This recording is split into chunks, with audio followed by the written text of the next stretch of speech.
just before we start the meeting, I'd like to let everybody know that Chris Dom's mother passed away a few hours ago. Oh, that's too bad. I knew her from the fair. She was a wonderful lady, and it's one of the reasons you belong to all these organizations is the people you get to meet. She was a fine woman to work with, and so my condolences to the Dom family. They should be really missed. Yeah, so, I echo that. Anyway, from there we'll get started. And Elizabeth, do you have my reading to start this meeting off? Oh, you know what? Let me see here. I didn't make a thing for tonight because it was more informal here. So can I send you the agenda on a text? Is that possible? Sure. Okay, give me a second here. I guess I didn't write it because you sent it to me last time, so I just. Yeah, that's okay. Give me just 1 second. I will get it right for you. Okay.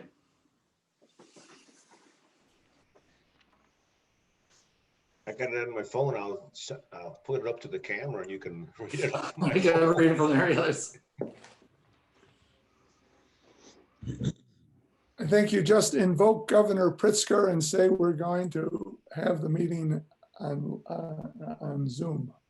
And I think there's a part in there where you have to add now. There's nobody at the location, correct? Correct. That's why we have to read it. So. Okay, let's see here. Oops, it was there and now it's not.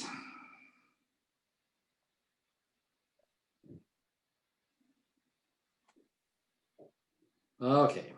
Oh, here, it even looks longer on my phone. Okay, pursuant to Section 7 of the Open Meetings Act, I, as president of the McHenry County Conservation District, have determined that an in-person meeting is not practical or prudent at this time because of the ongoing COVID-19 pandemic and Governor Pritzker's related disaster declaration. I have further determined that the physical presence of an employee or member of the public body at the regular meeting location is not feasible due to the disaster described in the governor's declaration. So that I'm calling the meeting to order, and we need a roll call. Trustee Cook? Yes. Trustee Dom? I know he's not here. Trustee Thomas? I know she's here. She's muted. I keep on muting myself because we do have dogs. I'm sorry. I am here. Trustee Brandt? Here. Trustee Fritz? Yes. Present. Trustee Campbell? Here. Trustee Henning? Yes, I'm here. Okay, thank you.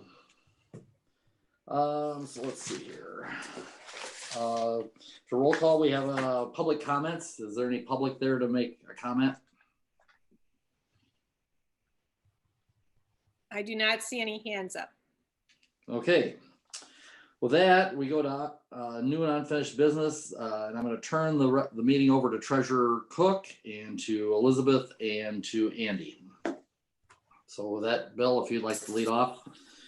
All right. Well, the fiscal year 22 budget was the item that we were speaking about last week, and I think we got through most of the various funds, and after a while it becomes fund overload.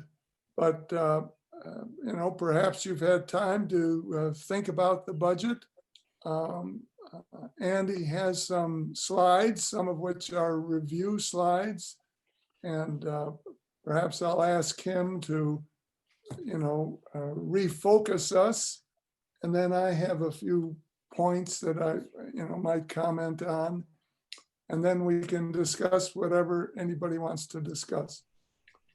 So Andy, how about that?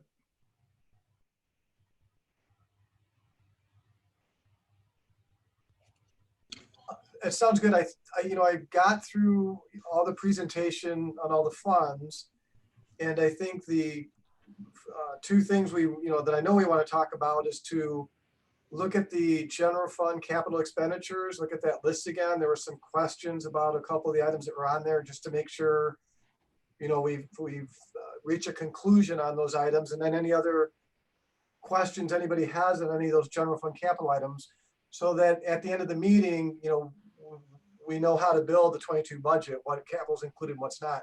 So that's the general fund. I think we should start with that if that's okay, Bill. Yes. Okay, certainly is. so let me see if I can share screen here. Second, Andy, we'll make you a co-host. I think I have to.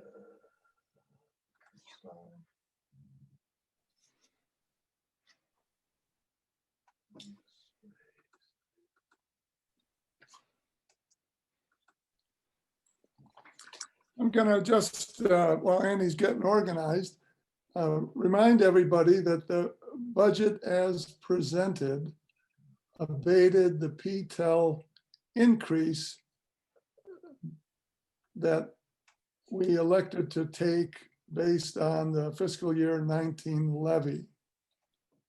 The size of that abatement, in other words, the amount that we're not going to request, is about $181,000. The decision to do that, the final decision, has to be made by March, but we really shouldn't delay making that decision. It makes sense to probably get our act together in January or at the latest February. And whether that decision depends upon reaching out to the new county board chairman, I think is one item that bears some discussion. So that's just a general point. And now Andy's got a slide for us to look at. Everybody can see the capital expenditures list. I think it was the next one, Andy. Well, this would be the first, one of two slides that shows all the projects. So I want to make sure everybody's okay with these. If there's no questions, then we're good to go, and that's what we'll incorporate in the 22 budget. Again, the things on the right where there's a 0 or just a dash, those aren't included in the budget. So those are, the items were presented and we decided to suspend those. But starting with the Avent stump grinder, the tree shear, replacement of ATVs. Well, I have questions about the electric generator, and we had some discussion about that, and it seemed like we needed more data before putting an item in, putting a number in, even if the number is a placeholder. The issue of whether portable generators would be a better option. So I personally would either like to reduce that $90,000 amount by a significant number, or take it out completely, because I don't think we really have the facts. And when the facts are available, then we can look at that again. I guess it's been 10 years since we had an electrical failure that led to some water damage. So, I don't see it as an imminent or predictable expense at this time. That's my personal opinion. And the funds would be coming out of, Andy, the fund reserves out of the general fund, because we were dipping in to do some of this as well, correct? So if it wasn't expended, we would just reduce, we'd have fund reserves, correct? You'd have less of a budgeted fund spend out of the reserves, a drawdown, correct? Well, my only comment is that the weather we're having is not getting less erratic, it's getting more erratic. And if there's concern, I don't know. I think we need to do something. But I guess when that something is decided or the facts are presented, we could add it to the budget, couldn't we? Well, I think the point being is that if it's coming out of reserves, right? So it's not like we're taking part of the levy increase and earmarking it towards a generator. if we leave this in and we don't use it, like Elizabeth was saying, it goes back to reserves. We're not really taking it from anything. Right. Right? And if we do have, if we determine over the next several months that we need that protection and we get better information like Bill is saying, because I do think it's important that we nail this down as to what we're trying to do here. I mean, where's the $90,000 coming from? I think I was a little thrown by electric generator because I don't think it's not going to be powered by electricity, right? But the fact that that it would be just drawing down reserves or not drawing down reserves, is it okay to leave something in there as a placeholder, because it's not really taking money from anything else in the event we need to go this route? I could be wrong, but that's what I thought I was hearing. Well, I think January and February are the biggest risk we have of freezing pipes there.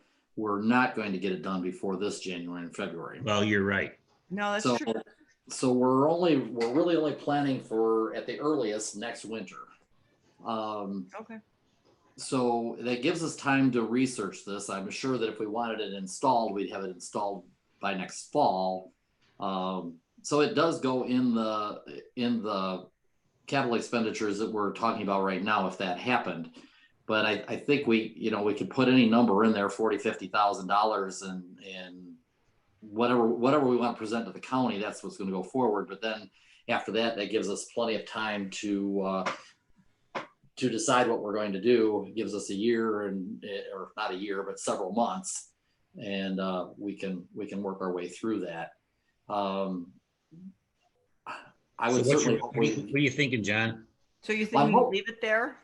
I'm thinking we should leave something there, but I don't know if I want to leave $90,000 there. I know John said it would be more, or it could be more, and I'm hoping that when we get into it to run those 3 boilers, that it could actually be less. But I know Chris Dom has made a couple of phone calls, and of course with his mother's illness and now her passing, he has some experience with this, and of course our staff is going to get more experience as they check into this. So I don't know what relevance the number has other than putting something in there, and then we may have to add to it or subtract from it going into into the end of next year.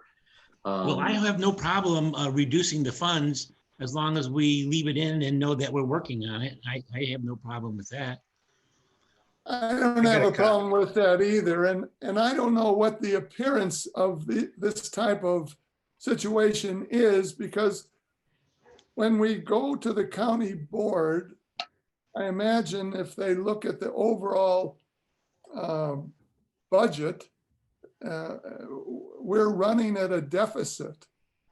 And so if they start picking it apart and they find things that are not actually going to be done, then they might say, well, gee, you folks are just sort of padding your expenses, trying to, give us the impression that your ship is sinking. So, I mean, that's an appearance issue. I think we should have a solution for a backup generator, and whether we put $30,000 here or $40,000, it's sort of like the unanticipated cost item that we pull a number out of the air and we say 40,000 for unanticipated costs. It doesn't seem too big. It doesn't seem too small. At the end of the year, there are sometimes surpluses that are not spent, and monies can be shifted to areas that need expensing. So, I mean, I don't have a vested interest in whether the exact number. I think we should reduce the number, and in the interest of moving ahead, let's cut it in half, or I would propose we cut it in half. That's fine. So what happens if you do that and the thing comes in? I mean, if John's saying that, they're kind of talked a little bit about maybe being a little higher than 90 and maybe being lower than 90, and you come in at 45, what happens if it's 85? I mean, Well, if the line item is designed to, I mean, that's how we put in money like for land acquisition or whatever, so that in order to expend it, it has to be on the revenue side. So, We'd have to have a motion to move money from some other unspent line item, I would assume. right, so just having a placeholder is part of it, but it's also being relatively close so that the funds are, that we can actually expend them. well, I would think that we cut it down to 40,000 and move on. I can go with that. I think, well, I'm hoping, I guess maybe I'm being overly hopeful. I'm certainly hoping we can get it done, get something done for that, but maybe I haven't heard from John Kramer yet. And I know John said it could be whole lot more. John, have you done any more looking into this situation since we've last talked, or is it pretty much the information you have is what it is? Chris and I spoke for a little while about it.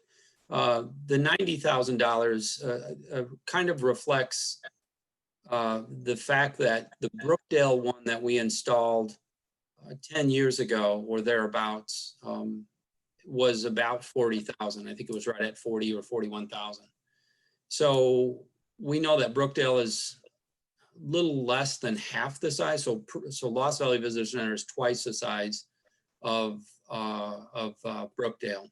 So that's the logic behind 90,000. What isn't wrapped into that logic is the fact that we know that there's, there are two sides to that facility.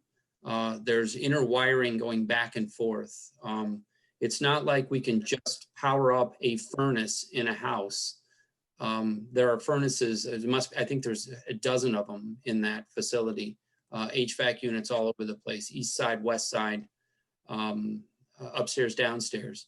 And the entire heating system, not entire heating system, the glycol-based geothermal system is on the east side of it. And so without a lot of repiping of wires and things like that, it's not logical that it would be like Brookdale. Brookdale has one feed, it comes into one location and then goes out like a spider web from that. This is different. The one thing that Chris and I chatted about was we have not had a chance to talk to Chris Dahm yet and what he knows. We will wrap him into a conversation after the Thanksgiving holiday here and now. I know we might wait a little longer on that. But the one thing we thought about was, we don't know what we don't know. There probably people out there know a lot more about this stuff than we do. Maybe a consultant could come in and help us look at what the wiring is, what could we get by with minimal cost. So that would be one reason to preserve some money in there so that we could utilize that if we needed to bring somebody in to just do some mapping for us of what that building's electrical system is like. One generator still might be able to, if it's big enough, be placed and put enough power in to run to all 3 or 4 wherever. I mean, it may not take 3 separate generators or whatever, and we would need an expert of some kind that could tell us, what's possible there. So it sounds like we have an awful lot of unknowns at this point in time. So I'm thinking $50,000-$60,000 will get us started and we can go from there. It's kind of where I'm at. I'm just saying, let's not go so low that we put ourselves in a bind. And it sounds like we do need additional information. So if you want to do 50,000 or something like that, and then as we get more information, we can adjust accordingly. And if we can go down, go down. Okay. Is everybody all right with that? Yep. Okay. Okay, Andy, and then if we could go to if there was a second slide on capital expenditures, just so that we can see Well, I have a question. What's on the Brookdale re-roofing? Is that 115,000? Is that where that one's at? Chris, you want to weigh in on that? Yeah, we believe that's pretty accurate. Is- This year Is I that was all, surprised by the numbers coming down as far as we did with Prairie View. is that all the buildings there at Brookdale, or is that the main building, or what roofs are we talking about there? That's the entire campus.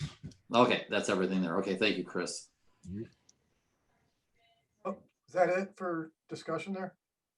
Yeah, I was there the other day and I got thinking about how it said re-roof Brookdale, but I hadn't asked the question as to all the roofs looked like they were the same age, and I assumed they were in about the same condition. I just was wondering if we're getting everything done or just parts of it. And if I could, again, just make one clarification. When we get done tonight, we really need to finalize it. So right now, what I would do is reduce that 90,000 to 50,000. And we'd assume that's how the budget's going to get generated. If in December or January, we find out, well, it should be 75 or it should be 40, it's really too late to change it, because it's not just one number. That single entry affects all kinds of different places in the budget. So just to be clear, if there needs to be additional discussion, we should have it right away. Otherwise, my assumption for this 22 budget will be, let's put it at $50,000. It's a reasonable placeholder, and go forward from there. Yeah, that'd be fine. And maybe in the next month or two before we pass this budget, maybe we'll learn some more. But we can put 50,000 in there tonight, and maybe in January, somebody will come back to us and say, hey, that number isn't anywhere near what it needs to be. And so then we'd be looking at probably changing the final budget then. The tentative would be set, Right. but then we have that window that we could make a change if we need to. So that'd be the perfect opportunity for it. Okay. Yep. Here's your second page in the capital out of the general fund. Those two vehicles that say addition, that's a typo. I put that in the summary. Those are replacements and actual reappropriations from this current year. We think they might come in yet this fiscal year, but just in case they don't, we're showing them again. There's actually three. It's the two police vehicles, and then the last one, the SUV. Those are all 21 budget items. And they all three may come in, and if they do, depending on when we know that, we might be able to pull them out for the final. But again, if they don't come in, we need that $90,000 reappropriated so that we can spend it in 22 and complete the transaction, complete the procurement of those vehicles. So those are three reappropriations, and the other three that are in there are all replacements. How many dump trucks did I see we have? We have several. It was in the budget. I didn't pay attention. There's a to the schedule page. that shows. Yeah, there's like 8 or 9 or something like that. I guess I don't even have it on here. Oh, I should have done How many are we trading one in there? Is that what we're doing then? Yes, I would assume so. Okay, we're trading one in. How many miles? Does anybody know how many miles we put on a dump truck before it gets traded in? Or I can add some information if I'm allowed to do so. go right ahead. Go ahead, Barry. 2011 one-ton dump truck is a plow truck. It also pulls trailers with large equipment. That truck only has 40,000 miles on it currently. In the summary, in the report I received from our head mechanic, Steve Grover, the reason for the replacement is it's an older truck, of course, being 10 years old, pushing 11. The undercarriage is severely rusted because it is a plow truck. It's one of our primary salt trucks. We only have 3 one-ton dump trucks throughout the county, and those 3 serve as plow trucks and salt trucks to salt all of our sites throughout the county. So I have a report on more detail of the condition of it if you need that, but that's a summary of that vehicle and its condition.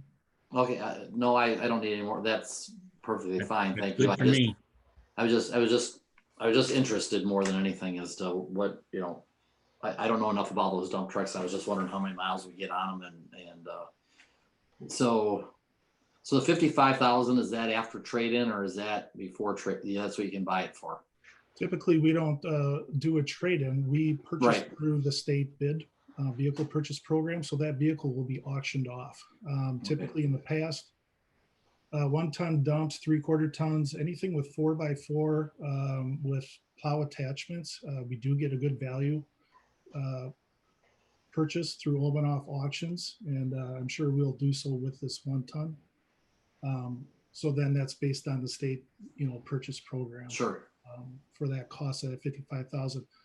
The one recommendation that we did receive from the head mechanic up at the Harvard shop, talking to Steve, we would recommend moving from the diesel to a V8 gasoline vehicle with a 411 rear end for pulling purposes, but also for pushing snow. The reason for that being is that the diesels that were purchased back in 2011, we have two that are 2011s, one that's a 2010. They're all the same type of vehicle. It's a Ford Power Stroke diesel.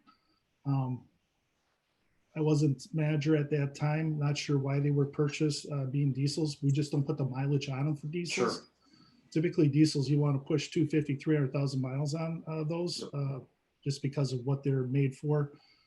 We're not getting that out of them. So to get the better bang for our buck, we would go with a V8 with a lower rear end gearing to it to push the snow to haul material into pull trailers. Okay, well, the gas engine's much cheaper. So, Correct. Yeah. good. Very good. Thank you, Perry. You're welcome. So I guess I'll have to bring up the elephant in the room, the Crystal Lake tunnel repairs. I have no doubt that it's needed, but I just don't want to open that can of worms. So I'd like that removed.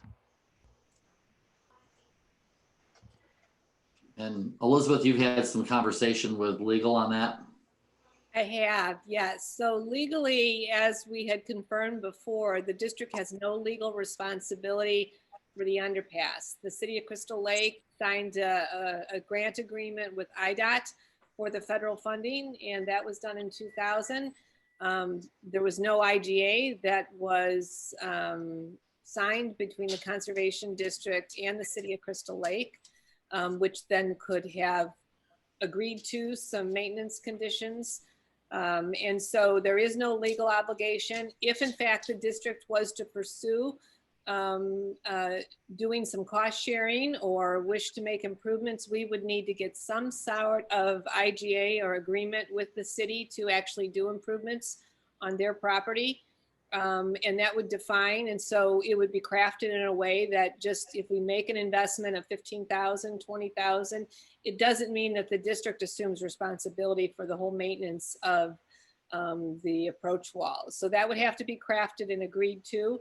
So really it's up to board discussion. I know there's a lot of information out there. Council can prepare something in writing to share with everybody, but it's what we know. The district did have IGAs with other units of government during the same time. City of McHenry as being one of them. We've seen different work with the city of the village of Algonquin where IGAs were crafted. So there was no IGA to take responsibility on this particular tunnel. We did sell the city of Crystal Lake property for this improvement area. So that really was at the, really the issue of contention. So really it's nothing new. It's what we know. We have no legal obligation. If I remember from last week, it seemed that John's department thought that it would be both aesthetically and would be a good investment to spend $15,000 doing whatever they plan to do. And John, is that correct that from your point of view or your division's point of view, the staff feel that to make the Prairie Trail an attractive asset, that this money would be well spent? Yeah, it's basic maintenance. I mean, that's any asset you have needs maintenance, and that's what this is. And so then that's good enough for me. I think we should try to get this intergovernmental agreement done. We may not get it done overnight. It might take months. It might take years. We're hoping to, have this asset functioning or, for a good long time. So if we have to take the first step with the folks in Crystal Lake, I think we should take the step. But I agree with Dave. We shouldn't spend any money until we get some sense that, that they're going to come to the table and be reasonable about this. Well, Well, I Bill, will, is this- yeah, I Go will ahead. say that if we're gonna make all those cracks, it looks kind of shabby. I will agree with that. So is the $15,000 to deal with all of the peeling and all of the cracked areas and the crumbling wall? Harry, you want to share with the board what the project would entail? Yeah, so I was in touch with an engineer with a field Hey, visit. Perry, could you turn up your volume? I'm having a hard time hearing you. Sure, is this better? Keep going, I'll tell you. All right, my volume is my voice, so I'll just keep Okay, it up, I guess. Is this good? that's All right. good. So yes, we did a site visit last March to take a look at. It was brought to our attention by the region ranger that's responsible for the maintenance of the Prairie Trail South. He noticed that we were starting to lose concrete, or the tunnel was, on the portion of the wing wall and also some of the ceiling near the frost joints.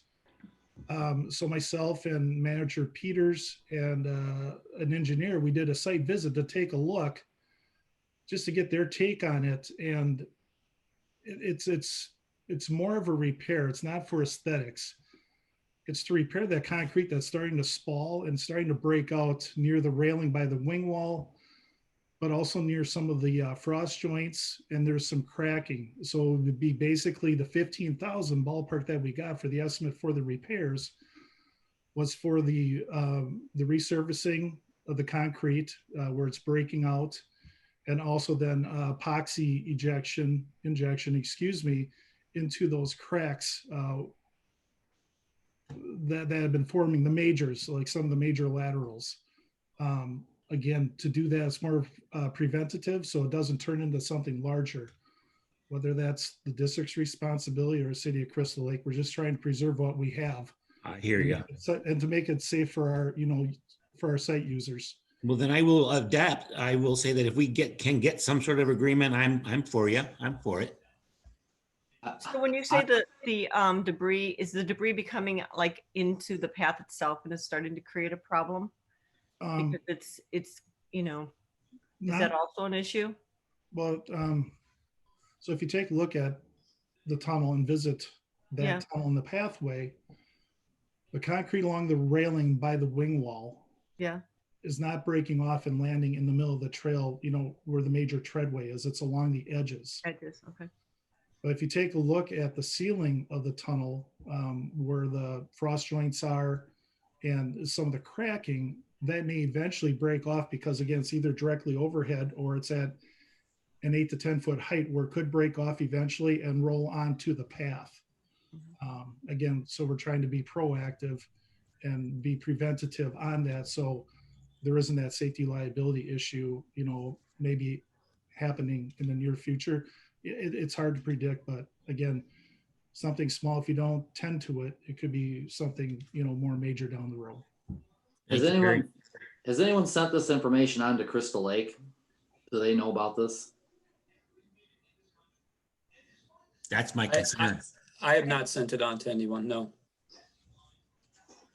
Because that leads to the discussion as to who's going to pay for it. I think the letter should come from us, or a phone call saying, hey, we see this problem and there's some maintenance that needs to be done, but we feel that it's on your part of the trail, and that will, I would hope, if they come back to us and say we don't care, let it crumble, then I guess then we have to respond, or then we have to decide what we're going to do. If they get back to us and say, well, we think it's yours or we think it's ours, then at least that discussion goes forward. So I think that's where it has to go next, is back to Crystal Lake and let them respond one way or the other. We sent them a letter a year or two ago and they didn't respond at all to us either in any way, but there wasn't, but there's some new people there, things have changed, and before we do anything else, I think they need to be aware of the situation. So John, would you suggest that that I reach out to the city manager, Mayor Hoffer, and he and I sit down, or would you like to join me and we sit down with the new the mayor and yourself and myself and Gary, or a group of people from our board. I mean, where are your thoughts on the? I mean, I'll do that, but I don't know that I have no expertise in the thing. I don't know anything legal and I don't know anything about fixing trails. So I can go there and tell them that I think they ought to fix it, but I'm not an expert in any part of it. But if you think my presence would help you in some way, I'll do that. But I think we have people that know more than I do.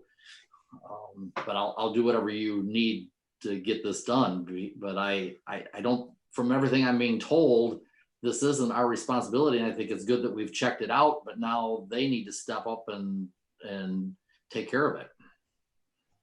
Right. So it depends on the structural conversation, or if it becomes a, philosophical question between their governance body and our governance body. So I think you make a phone call, or somebody makes a phone call, you or John or whoever, probably you, yeah. and To the city manager, and if it goes, then we'll know which way it's going to go. Right, and then from there, if they want to have a sit down, I'll be glad to do that with them. Or if we want legal or whoever, or John or Perry or whoever would be best suited after you talk to them to see where they want to go with it. But I know this is a budget discussion, and the $15,000. I don't. If it's not ours, I don't know why we're spending it. But if we had to, I guess we could. But if it's not on our property, I don't know why it's up to us to fix it. Well, I think we heard Perry say it's preventative, and I can understand that. Well, it's preventative, and I'm all for preventative. I just don't. I think they should be aware of it, and they should step up, is what I think should happen. And so I guess I'm fine with leaving it there for the time being, but I have really no intention of spending it if I can avoid it. Well, yeah, leave it in there until Elizabeth has some preliminary phone calls. Sure. I'll reach out to Gary. And the replaced asphalt intersection behind Jewel, is that the intersection of the Perry Path and that road that takes you from Jewel to Main Street? Yes, I believe that's the Yeah, we go there a lot, and I looked out the window and it does look pretty bad. So that's our responsibility. I have no problem with that. Good. Thanks for checking that out, Dave. Well, I buy my kids groceries all the time, so. Okay, well, so you have a good reason to go then. I have no other problems with this page. Yep, I'm fine. The Lang Road part of it, that is just a study, is that right? The trail surface, I guess there's a recap there, is that what that is? On Lang Road? Yeah, that's a maintenance. Every year we do resurfacing of a different section of the stone surface trails that we have, and we've been averaging about $12,000 to $20,000 a year for that over the last 5 years. It's pretty routine. Okay. All right, I'm gonna stop share and move to another slide and then pull it back up. Well, I'll just ask this, Elizabeth. It was on page 35, the detailed budget report. And I noticed there's a trustee expense of $6,400 for 2020.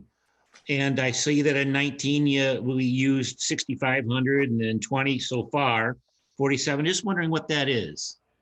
Trustee expense. So under trustee expense, we've got items such as new trustee orientation. There's some educational opportunities through IAPD. I'd have to pull up the detail here, and I can do that for you. If there is any type of retirement of a trustee going off, it's all education and training. There's probably a subscription. Let me see if I can. Andy, can you pull it up? Well, that sounds okay to me. I can in a second. Let's try to get the screen shared. Hold on. That was on page And 35. I've taken it down over the years. I've taken it down because obviously with COVID, we used to send, we were going and trustees would accompany me, and we would head to Washington, D.C. That's what it was. And 2020 is a different year, so I get that. So we've reduced that even to Springfield. A trustee would generally attend the National Congress again. So I've reduced to be more realistic. Not that those opportunities, it's just, they're there, it's local access to attend. I think it's important, but it reduced because we've No. reduced on, I'm fine, just was asking, so I'm satisfied. I was gonna pull it up, but I'll go yeah, back. Andy, the other thing before that's out of the general fund, I don't know if you want to go through well, this is the capital asset, so I guess I would continue. I do want to talk about some of the strategic initiatives too, that we never got to on Thursday, but continue on with the camp, I think, because that's. Okay. So this is the listing, everything highlighted in yellow is the budgeted fiscal year 22 for the camp fund as far as sites and trails go. Then the first column next to it, 21-22, that was what was listed in the camp that we presented in August of 2020 in the first year of that camp. So we presented you a 3-year camp fund from fiscal years 22 through 24. And then obviously that first year of what we showed you in August, most of that almost, exactly becomes a 22 budget. The things that that are in blue text, those are the things that are different between the 22 budget and that first year of the camp we presented in August. Pretty small in the first 2 rows. The big one really comes way at the bottom with the Prairie Trail South, the current stream bank stabilization that they're doing now. Amy's reappropriated $63,000 from this 21 budget to 22 to finish it. So again, the project was approved in 21, 63,000 is not going to get done. So that's reappropriated in 22. So that obviously wasn't presented as part of the camp plan in August. And then we've added $40,000 of unanticipated emergency expenses that obviously wouldn't be part of a camp plan per se. There's one other page to this, which just has the roofs and the building demos, but we'll stick to this one and see if there's questions or if you need any further explanation from the experts to be. This is John. I have one comment, and that is I want to make sure I point out that item number 4, the Prairie Trail South, that's the bank stabilization. We have $200,000 proposed for the budget you folks are addressing today. We know that that project is going to be larger than $200,000. We will not spend more than $200,000 this year. A couple of years ago, the board wanted us to tighten the budget down by just identifying the amount of money that we would spend in this fiscal year. But we do know that we will be, that project is probably a $500,000 project, $500,000 to $600,000. We're right now in the engineering phases of it, so we're trying to get a better handle on those costs.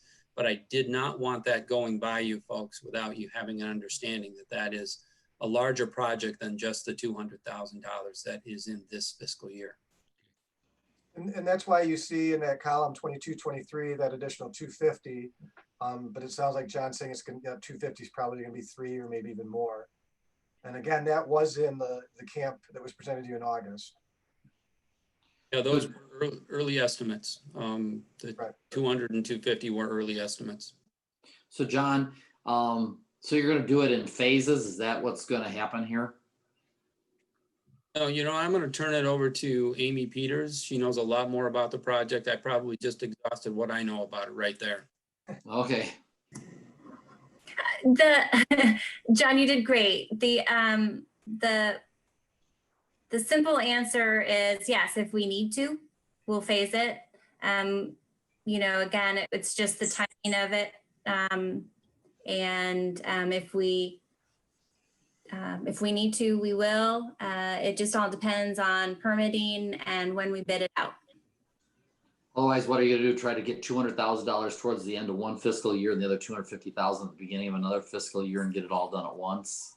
Or yeah, we'd have to. So right now, that $63,000 that Andy mentioned is the engineering for this project. And so we are currently there, and they have given us some preliminary, construction plans for 2 different concepts. And so, yeah, that's, we're target for the, $500,000 ish. And we'll hopefully be able to tentatively go to permit here in this winter, spring. And depending on, again, that's a EPA, it's a fairly large, significant Army Corps kind of project. And so it's hard to predict timing of permitting.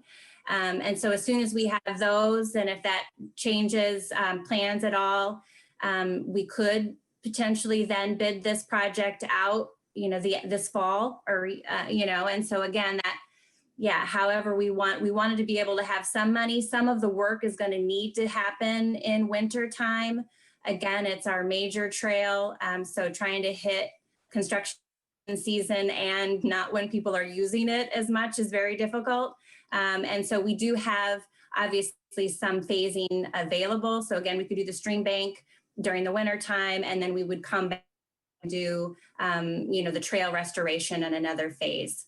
So we are also looking, just an FYI, because that is such a large number, we are looking at, grant opportunities. And we could come back to you with saying, yeah, we can secure some grant funding for it. And that obviously would change the schedule a little bit of it as well, and phases. Oh, very good.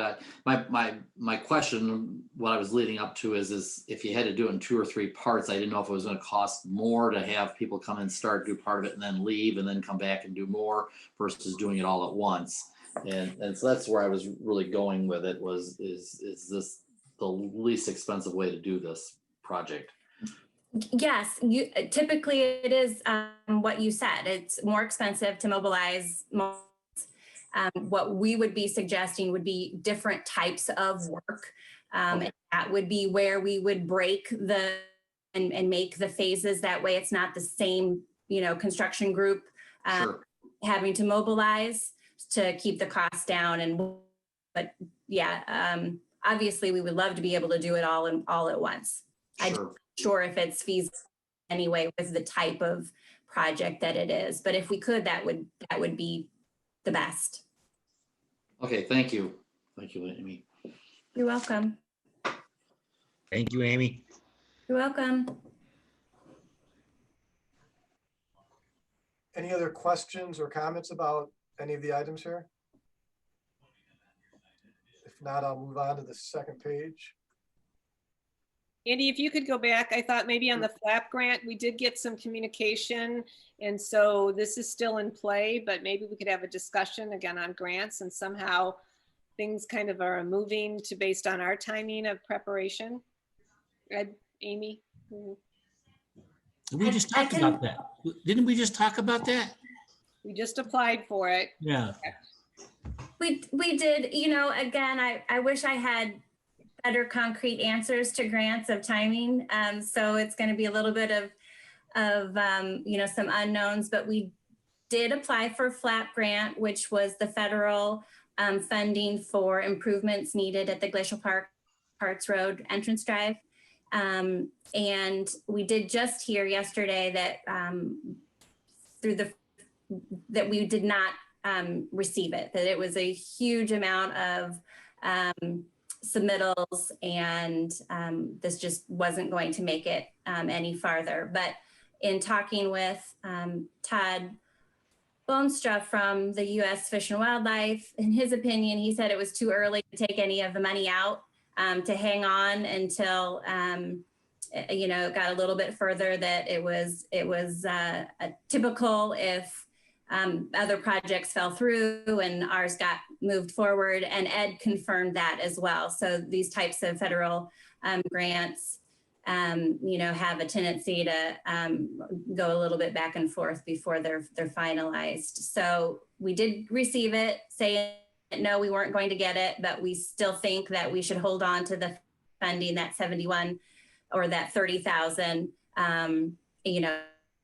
just in case, to be hopeful. Thanks, Amy.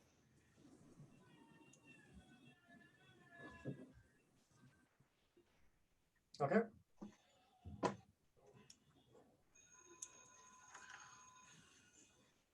So these are the first 2 items are building demos at Hickory Grove and Rush Creek. And then we have the 2 roof replacements. The Brookdale roof, again, we've talked about it. We know we're doing it. It just got moved to the general fund. So identified within the camp plan, but instead of being funded out of the camp fund, like all these other projects, this one moved to the general fund because, typically if we can, that's where it's a part of the general operations, repair and replacing existing buildings, HVAC, that type of thing. Did we get any demo done this year? That is on their schedule, the next project. In fact, I think Amy just sent us a note sent Chris Zienko a note saying that we've got the asbestos abated at one of the places and clearing the way basically for those guys to begin. And I know, Chris, I believe that's one of the next things on their list. They're anticipating knocking down, I think, 3 buildings at the Living Land facility and also getting the foundations, old silo down at the Lions Prairie Marsh area. Did we get that trailer taken out of there, that house or whatever, that trailer house or whatever it was? No, that's still there, but that's also on their list. So Okay. they're thinking that's their next project. Chris, you have Yeah, we're gonna start with the trailer next. And then we're gonna move, we're waiting for freezing temperatures to be able to do the Lions Prairie Marsh because we don't want to affect the trail. Sure. And have less impact. So Well, Monday and Tuesday it's supposed to get pretty cold. I need to drive some frost in the ground so that I know. So, okay, I was just wondering how that was going. So yeah, we're gonna plan on getting the trailer down. As a matter of fact, we're meeting next week on that. So good. So we should be mobilizing on that pretty quick. Okay, good.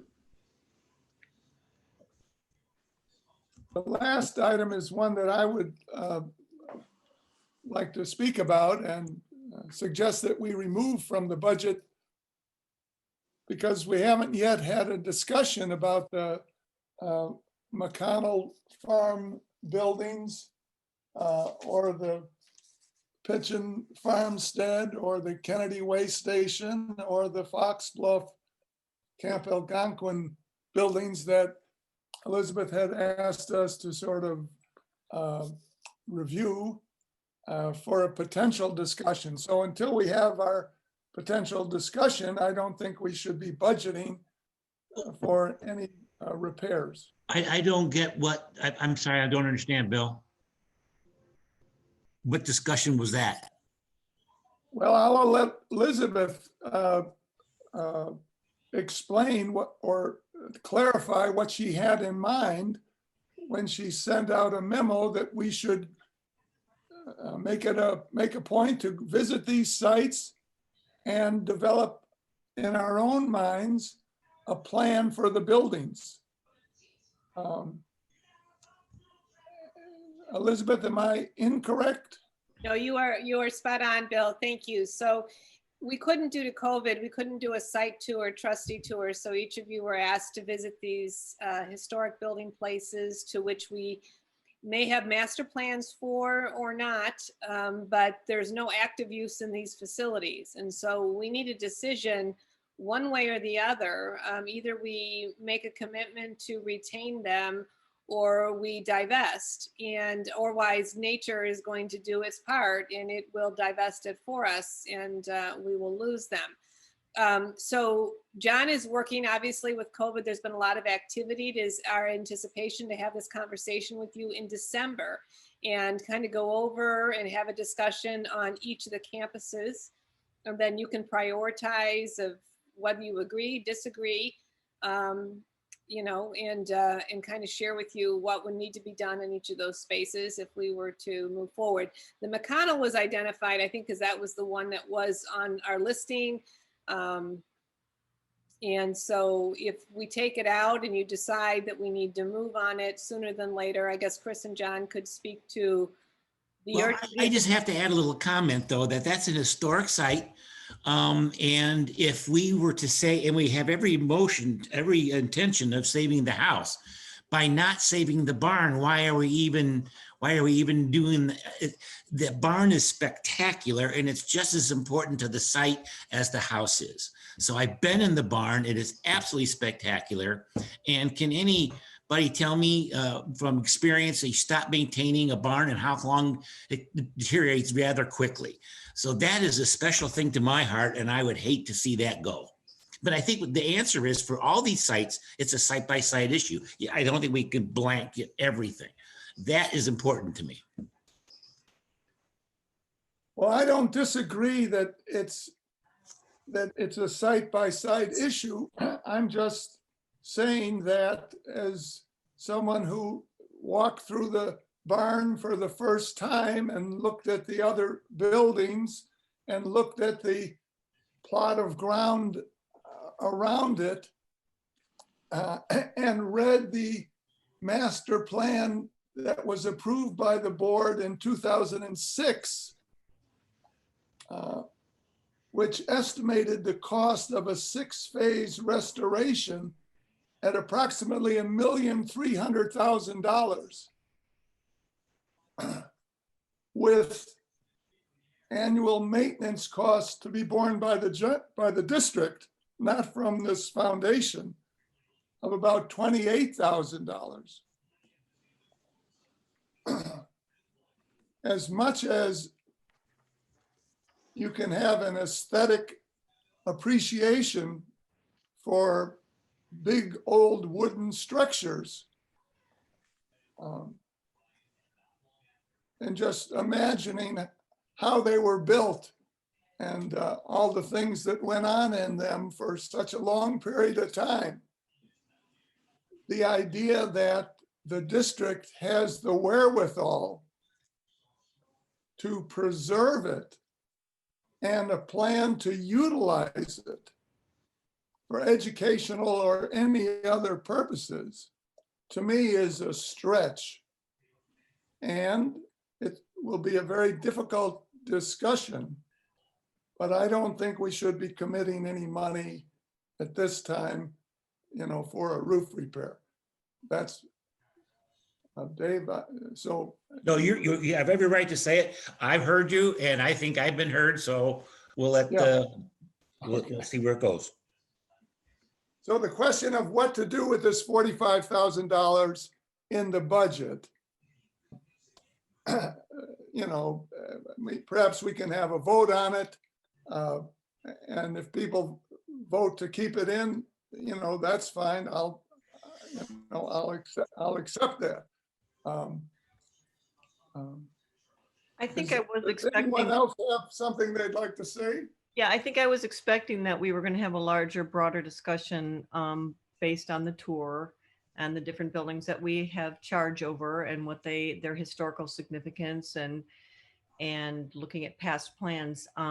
So making the decision about this particular one line item out of context from all of that, I think is a little difficult to do. I understand what we're trying to accomplish here, right? Is to narrow down the numbers and fine tune this so staff can move on.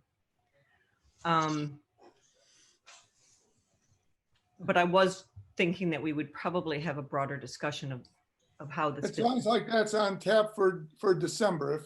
Right, correct. Yes. Elizabeth. So Yeah, no, it is. And I think that's the challenge. What we're finding is we prioritize, and we had a schedule of these historic buildings. This was identified. We are working through presenting that. If we miss this, then, just because it's here doesn't necessarily mean the board could decide not to do anything, and then the money isn't expended. It goes back to fund something else. Again, it's just, we're trying to catch ourselves up and get this in front of you. And so it's a timing issue. We've worked our way backwards through last year's budget cycle, this cycle. And so all intent, I think we had hoped to get you this conversation to run concurrently. COVID hit. And so there's timing issues. So it will be held in December. I don't know that the board will have a decision on all these issues and when you have the discussion, because I think it's a complex conversation. There will be voices, and the board's going to have to weigh in. There will be voices that are preservation focused that will express themselves about maintaining and saving these places. And then there's the realities of our vision and our ability to take care of those and program and do all of that. So it's a it'll be a good discussion. So the $1.3 million that Bill referred to, and there was a foundation that was going to help raise that money, and I understand that nothing's been done lately on that. Is that a realistic number, or what's, I guess I don't know what that all entailed, and I don't know where they hope to go with that afterwards. I mean, $1.3 million is a fantastic amount of money. So what was the future plan at spending that money? Who was going to come up with it? And you know, where are we at on it? That'd be a lot of money out of this district. And that's one of many. And the master plan, when it was done, it was a visioning, it was a conceptual plan, as we do with all master plans. I would say due to inflation, those pricing, those things have only gone upward.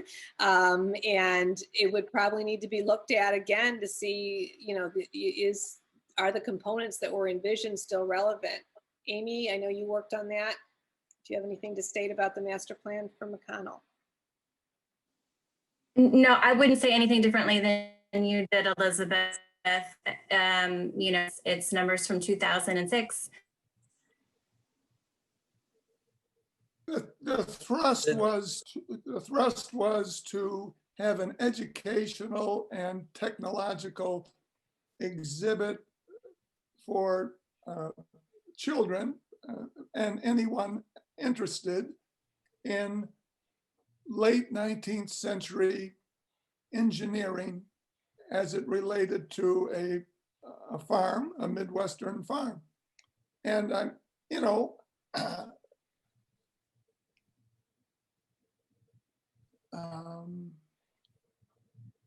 I think it would be very interesting, but I think it's impractical. And that's my opinion. The issue tonight is, do we keep this item in the budget or not? I understand that just because it's in the budget doesn't mean it's going to be spent. But I think that putting the, cart in front of the horse, so to speak, putting this in the budget and then having the discussion next month as to the practicality of this plan is, you know, it doesn't make any sense. And so I recognize COVID. I recognize that, you know, there are a lot of moving parts, but, you know, in my capacity as treasurer, I don't think these numbers belong in the budget until we have this other discussion. So my question is to, well, whoever wants to answer, who can ever answer this, is, so if we left this in the budget and we have a discussion in December and January and we said, yes, we want to fix this roof, is it likely that it will get done next year, or will it be another year or two before that happens? Yeah, we'll get done next year. If the money is there and the board supports the project, we'll do it next year. Okay. That's a good project, and yeah, it'll get done. Okay. So the decision does need to be made then at some point in time. And so is the roof leaking in lots of spots, John, and rotting out the structure, or what's happening there at this point in time? Yes, that is a very accurate way to put it.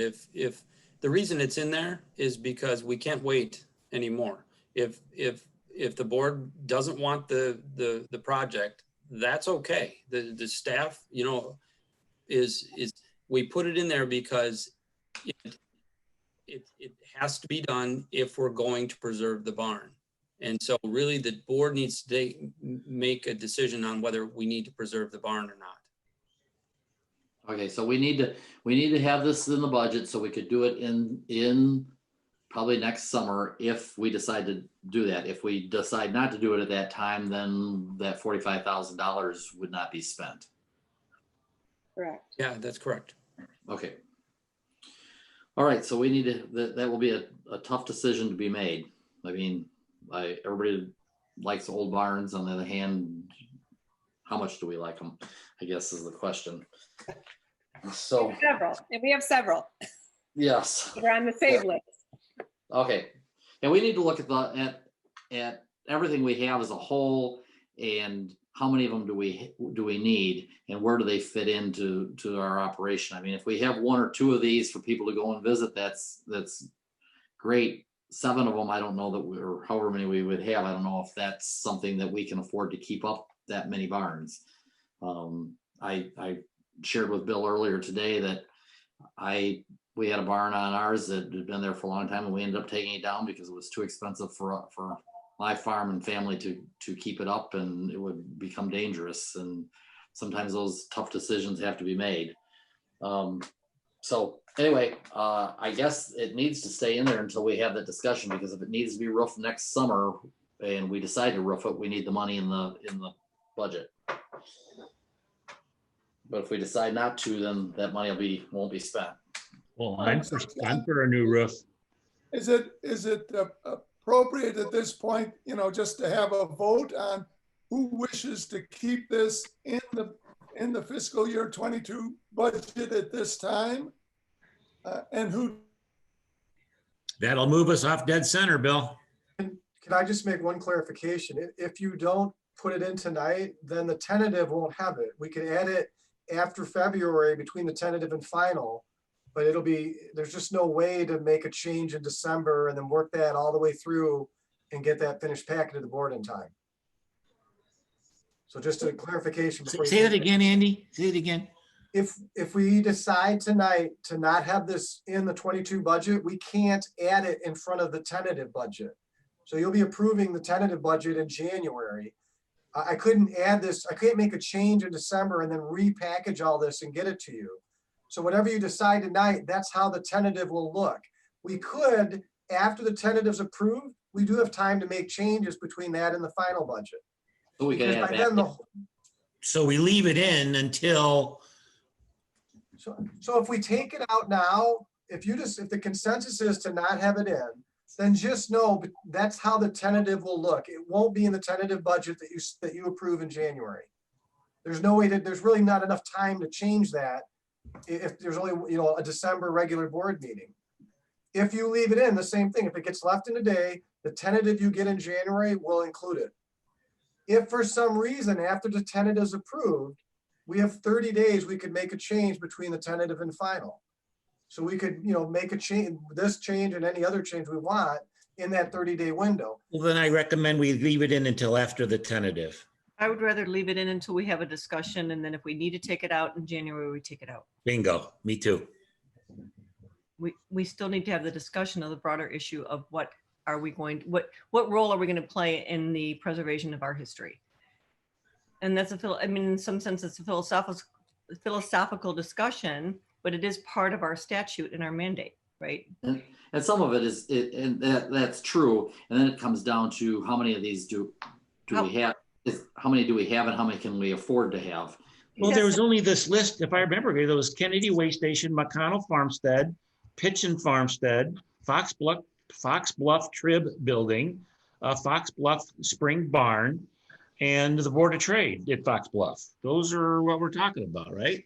And if it's not on one of those historic things, then if it goes, I guess. And if we're not using it, it can go. But these are the historic ones. That's how I see it. Am I wrong? You're correct. With the other ones that are already moved for whatever happens, they haven't been raised yet, but these are the ones that were given by the board to save, right? They made it through the master plans to save the structures. So we haven't invested to do anything else to them, and that's the decision points right now. So if you put a roof on, it could last for years, and then you decide, but it's just, do you put the dollars into it, or do those dollars go to someplace else? And I do think. But just on our historic sites, not all of our buildings. Correct. These are the only historical that we've identified has a cultural history. Right. Buildings worth saving from that perspective. Whether we can program or use them, I think that's part of the conversation. And again, it's history. So whether we can do it today or 5 years, 10 years, 15 years, 30, you know, there's still the ability, if you ever have that potential, but that's what needs to be discussed. And we'll have that discussion, you know. So for the trustees, we were heading in the direction of leaving this in until tentative. And then if you really decide as a board, majority, that you want it out, we can change it after tentative prior to final, right? Yeah, can I make one clarification? Yeah. I'm not advocating to leave it in or take it out. I'm just saying whatever your consensus is tonight, that's how it'll appear in the tentative. Right. Then after the temp's approved, we can do whatever change you want to do, add it in or take it out, depending on what you decide tonight. So we have two opportunities really to vote on this one tonight, or one to two opportunities. And really the important one is before the final. Yes. Right. Right. The final budget is the important one. We put this tentative one together, and then we go through, and the final one is where rubber really hits the road then. And one more clarification.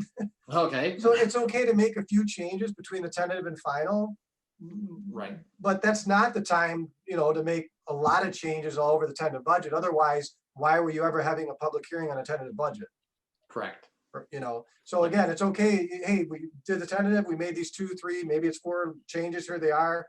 That's fine. But right. It's not an opportunity to reopen the whole budget, and look at everything in those 30 days. And I think with this one right now, we're only at 2, right? We're at the generator, and we're at this one. Yeah, we're fine. Okay, you let us know when you think we've hit our limit. I lost my connection, so I've been out of touch for a few minutes, and I don't want to be an obstacle here to moving forward with the tentative budget. So if my colleagues wish to keep this in tentatively, I mean, that's fine. So I just want to say, am I on unmute? I'm not muted. So I do agree with Bill that I really feel like we should have talked about it before it went in, but I understand everything that has gone on. I'm okay either way. But again, I feel like I wish we would have had this broader conversation about all these properties before it went into the budget. And we just need to move forward with whatever the board decides, and I'm okay with that. Okay, well, if we leave it in tonight and we have the broader discussion before the final, I think that would be prudent at that point in time. I'm fine with that. I defer to the president. Well, that's giving me way more credit than I need, than I deserve. So anyway, I think that's the way to handle this going forward. And but we will have a broader discussion, and we'll look at everything as a whole, and somewhere along the line we need to come to grips with what the total costs on all those properties are over the next several years, and what we think they'll be in the next 2 to 3 years. And so I to John and his staff, and Amy, anybody that's involved in this, I think we need to have a pretty good handle on what they think is what the expense of keeping all these up over the next 3 to 4 years is going to be, because I don't see that we're going to have a purpose for them necessarily in the next 2 to 3 years, but keeping them going for maybe till 10 years down the road when there is a plan for them, that we need to know what that cost would be.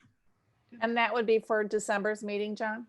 I think so. December, January, we need to get it done before we don't want to spend $45,000 on a building and then say, hey, we're not going to save it or keep it. So but we're only dealing with 1, 2, 3, 4, 5, 6 historic sites. But we just said one, Dave, but we just said one of them was $1.3 million.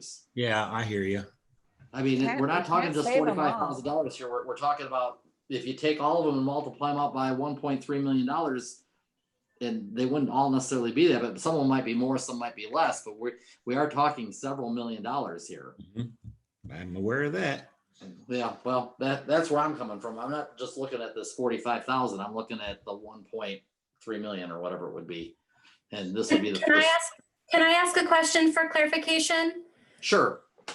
You're only looking for the cost for preserving the opportunity to do something with those historic buildings, correct? Right, not putting them all into perfect shape. I'm just saying what gets us through. If we decided we wanted to save this site and it's going to cost maybe in 10 years, it's gonna cost $2 million, but what's it gonna cost us to get it from here to there? Just so they don't fall in. Or what's the cost to keep it together until we Right. make that decision? Right. Got it. Thank you. Well, and it won't be us because we'll be gone, but, No, but it does give time for other it just gives Right. time to figure out what will be done. And, once it's gone, it's gone. But, And I so mean, there was one group there that said they were going to do all this, and now they are not. Right. And that happens quite often. There's lots of people that love to look at these buildings, love to have them around, but then when it comes time to write a check, there's not always somebody there to do that. So, Thank you. do we have one meeting scheduled for December? Right now Yes. we do. Yes, we do. Yeah, so based on what we have just been through in November, and if we're going to talk about these 3 or 4 sites, and Yes. give John and his team, time to present whatever they need to present. I mean, I think we should consider adding another meeting day specifically for this topic if you are in agreement. I think you're pretty realistic there, Bill. Can I ask when the next one is? In So- December? Yes, we are scheduled for, hold on a second here. I have December 17th. 17th is the cow. And I the will not be regular. there. And if we were to move, that was what was scheduled on the calendar. So we could do a special call for just to have this conversation at any time. The week early, to move it back earlier if you want. Again, it's just the board packet is going to go out on the 11th. So we could schedule if this material that John is prepping for the presentation and team, we could have something earlier in that week, I'm assuming. Or we could do it afterwards because you're going to set the budget tonight. And so whatever we need tonight, we need to move forward to build the tentative, but we could still have it. But then it's the week of the 21st. So it's the prerogative of the board. Well, is it possible to have a presentation or just a lead through the motions by the week of the 7th, or do we need to do it the week of the 21st? I'm going to give staff time to, they're working with everything to get this together. So I'm going to defer to John. What is the earliest you will have everything ready to go for the presentation? Depends on when you want me to sleep or not. I want you to sleep, number one. You know what? I just looking at the calendar now, I'm going to need a couple of weeks on it. Yeah, I would need a couple of weeks on it and uninterrupted weeks. I mean, to pull everything together. Amy has been pulling information together. Chris has been getting me some things. We've got some work to do. And I haven't seen it yet either. So I'm thinking, is the preference to the holidays to do it the week of the 14th, John, to add another meeting that week for you? I don't know what people's travel plans are. Nobody's going anywhere anyways, but. Or the week of the Why 24th? don't you and the staff, put your heads together and then talk to Chairman Henning and, get back to us. I mean, That's fine. That's fine. Yeah, did I hear Linda or did somebody start to say they weren't gonna be there a certain day? I am not going to be here the 17th. I'm going to visit my grandchildren, but I will be home on the 21st. Okay. So what I was thinking, I don't know, it's getting close to Christmas, but the 22nd, I almost don't really want to double up on this material plus the board material. And doing it the same week of the 17th. Yeah. A lot to cover. I hear you. So if that gets Linda time to get back, maybe the 22nd. That sounds fine. I'm good with that. I'm good with that. We would normally be doing that on that Tuesday following our board meeting anyway. Does that? So do the cow and the regular on the 17th, and then do a special call for the specific discussion to talk about the cultural history buildings on Yeah. the 22nd. Yeah, I think that just gives us a buffer. Does anything we do on the 22nd affect anything that we're going to do on the 17th or on the regular meeting? It shouldn't, because you can't, tonight we're hopeful to whatever you put in the budget, that's what we're going to build, and we're not going to make any changes between after tonight until we get to the tentative. Okay. So I just want to make sure we don't have anything backwards, that we get there on one night and say, well, what we're going to discuss on the 22nd should be taken care of tonight. So we could have that discussion on the 22nd, then not take any action on it until January. Yeah. Which So we'd be all right with that. Yeah, we're good with that. And Okay. and I guess I think this is a really good conversation. And I guess I'm looking, because I've had conversation with staff and really we're wanting to understand from the board and understanding prior conversations, we're trying to tee things up. You know, I think in order to, with our action items, and I appreciate the extra meetings, we're trying to get out in front of it. No one's trying to not have conversations in advance. Staff is doing their very best to manage and juggle. I'm just wondering if we need to, going into next year, and I've asked staff to identify things that are larger. It's hard for us to pinpoint what are those things to have prior conversations to, but when to have that conversation. You know, and Liz, we look to next year, maybe we do need some additional finance and administrative committee meetings to talk about some of those larger things, you know, if the board is willing to do that. Sure. Well, I think anytime you see something coming up, the sooner we can have the information. If you have it, the sooner we can start to think about it, because it's not it's not what we work with daily. And so we have to fit it into our schedule to think about it, read about it whenever. So the sooner we have those, at least an inkling or a start of it, we can start to think about it.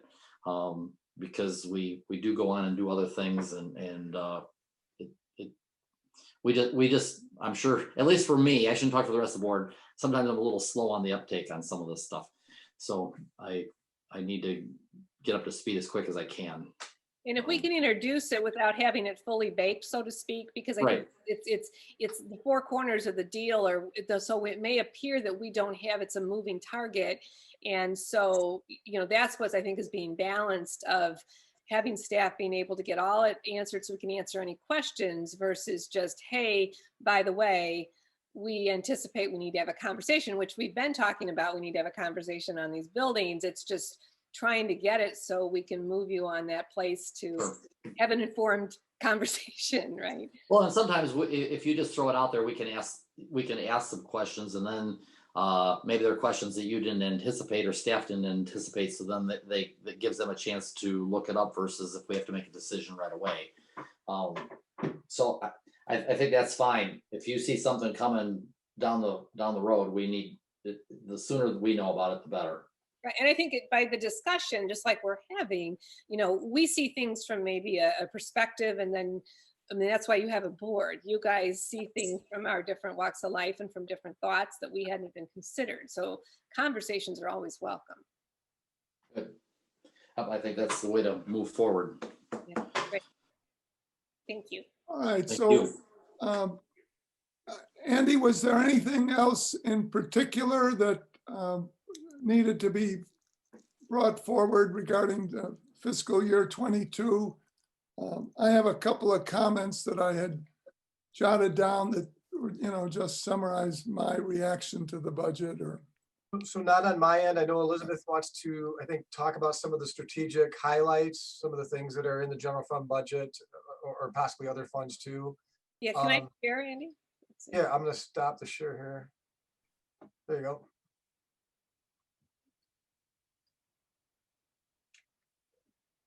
What do you see? Anything? Proposed operational expenditures. Strategic initiatives. Yep. Okay, terrific. You enlarge that, Elizabeth? Yes, I can. Here, let's see here. You let me know when it goes off the screen here that you can't see. Is that better? Oh, that's much better. Yeah. Okay. That's better. Okay. One more. One more? Mhm. 200, let's, I've got a big. 400. Whoa, no. No. Okay. All right, so we'll go with this. So what I did, based on prior conversations, is many things are placed in the individual budgets on strategic initiatives. And so what I did is I used a threshold of things that were greater than 10,000. Some of them are less than 10,000, but because they were tied to the strategic plan, I wanted just to daylight those for you, and just so that everybody was made aware of what we were hoping to do. So the total cost on these strategic initiatives, when you look at the total bottom line, it's $108,863. It includes from various areas of the budget. So our leadership and development, that is for our training and for succession planning, to make sure that we're getting leaders groomed in some schools and opportunities. Team members haven't been selected exact who will go, but that will be determined throughout the year, but funding for that. The health and wellness initiative was identified, and so this is promotion and marketing for that initiative to take place for this year. Our ambassador program, there's funds associated with that, and then to either do a conservation congress in 2022 or an alliance initiative that would be specific, you know, with the ambassador program or the wellness. So that'll all be shaped. It's a programmatic. It's not uncommon for us to, you know, get specifically in the year as our education team and staff work through program goals. But again, not a lot of dollars spent towards it, but something. The 50th anniversary is next year, so you did allow us to expend some dollars on shirts that we're taking care of currently out of this fiscal year, but the program runs throughout the entire year. So there's a minimal investment for that. Again, very conservative. Again, same thing out of a different line item, but I'm just highlighting sometimes things out of a budget line item, depending on what goes with a special event, they come out of various codes. So it's not just in one account number. LVVC is the new exhibit, that museum grant that has been completed. And so we're looking to make some enhancements to facilitate that. For that opening when we're out of COVID, and that should happen next year. One of the other areas under diversity, equity, inclusion was we have a staffing team that's working together to align us in more openness of how we work with our workforce and relate to the community. So this is a consultant that's proposed at a $12,000 to allow us to move forward with that initiative. The engineering services is to assist with planning, with development on the move, and this has been placed so that they can review plans that come to us and to, you know, be able to call upon someone to facilitate that, because we don't have internal capacity. And is that line item in there every year, Elizabeth? Is that new or is that always there? We started adding it last year. This is the second year that's been added. Okay. The $12,000 for the diversity, equity, inclusion initiative consultant, that's new? That is new. These are all new initiatives for this next year. So what we've had to do is, you know, in some of the areas like communication, every year there's different programs. So new programs are exchanged and interexchanged for others. So we've just, again, realigned the dollars to capture some of these new initiatives. The DEI is a new initiative. Would that be a one-time thing? One-time evaluation and recommendation, or is that an? It's a starting spot. From what the task team has determined, that this is a starting consultant to help guide us of what we need to do. I've seen things on these consulting initiatives such as this, that they go much greater, and their proposal that they shared with me is much greater than that. But I said for the first start, to get our wayfinding, we need that consultant to identify what we should be doing. And then we would come back next year after that and share with you, what can we do? What should we do? What can we get grant funding to do? But it's a placeholder. It's a starting spot to get them in to assess. Do you have any information on this consultant that you're considering or anything like that you could send us? I don't yet. I have a proposal that our internal working group prepared and gave to me, which I'd be happy to package and send out to the board. We would have to go out for a request for qualifications or proposals on a consultant to do this type of work, and I didn't want to move forward with that until the board was agreeable to, us getting this placed in the budget. But I can send you, the work of our working team. Okay. Okay, and then the flock cameras, we've introduced this already in some of our sites, so this is to expand that for a lease of 6 additional cameras. And then the unforeseen repairs, we did add this last year. So again, this is a carryover that we would include again, that we have. And so we've always done that. Should something come up that's unexpected, we're able, and we have it in 2 places, right, Andy? We have one that's specific to capital, and this is specific to building repairs that's out of the general fund. Okay.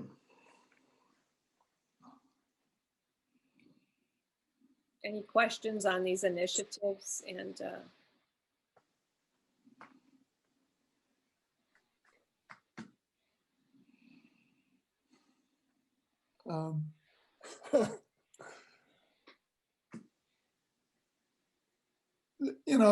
well, and this is going to seem, like I'm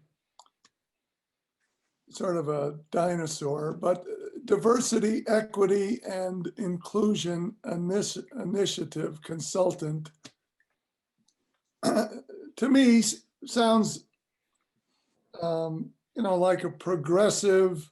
I would characterize it as liberal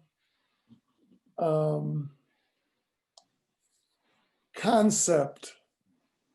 And I'm not sure that we are a big enough organization or an organization with problems in this area. I may be wrong. I've been wrong before.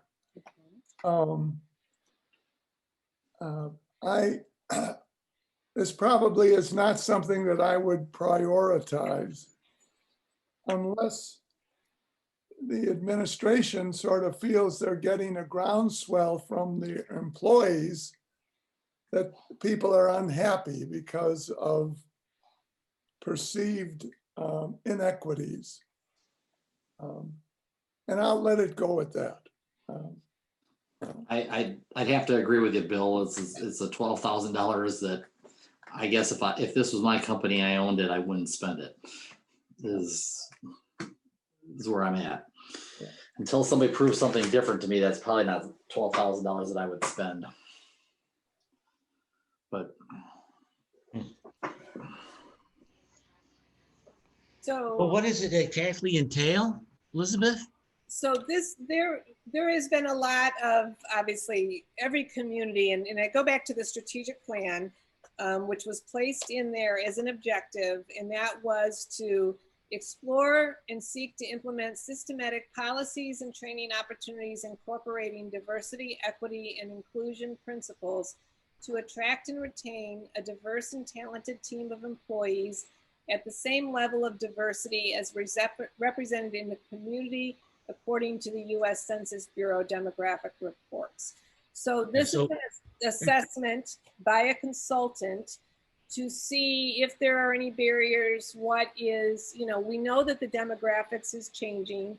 We know that in order for us to apply, and it's more than just window dressing, but for grants and opportunities, there are some requirements that there are diversity statements and things that need to be not just placed in a policy, but that you're actually making great efforts and the right thing to do. So this is a grassroots from our team. It came, and I think to lead, it's where is the commitment towards providing a diverse, inclusive organization. I mean, I think we have a good culture. I think we've got areas that maybe we're not as diverse. And you can read diversity, equity. I'm looking to the team here. Becky serves on our DEI team. Ed served on the group team that got us started here with this.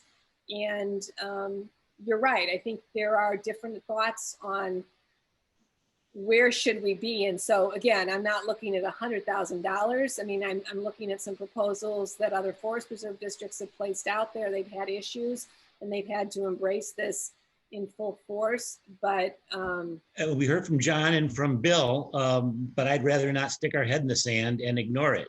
Now I've said my piece. I don't know if we have any Black employees, any Hispanic employees. Are there barriers to hiring them? We don't know. I certainly would hope not. Well, then let's find out.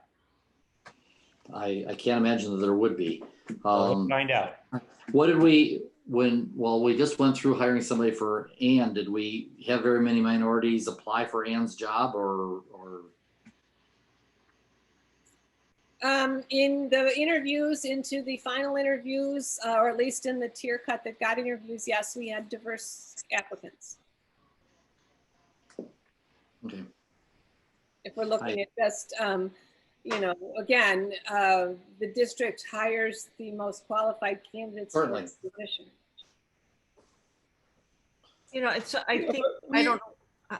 I'm sorry, go ahead, Bill, go ahead. Oh, I was gonna say, when I looked at some of the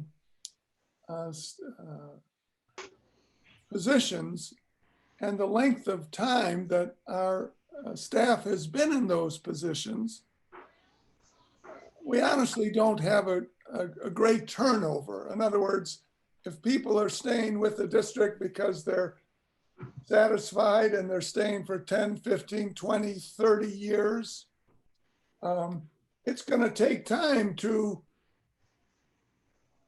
turn that those statistics around. So if you get into a situation where you're saying, well, okay, the general population of whatever has this and that distribution of ethnicities or whatever, and why doesn't your workforce reflect that? I think it becomes very, very difficult. I think as you hire, as John suggested, you look at all applicants and you should try to look at them in a colorblind way. Just like when someone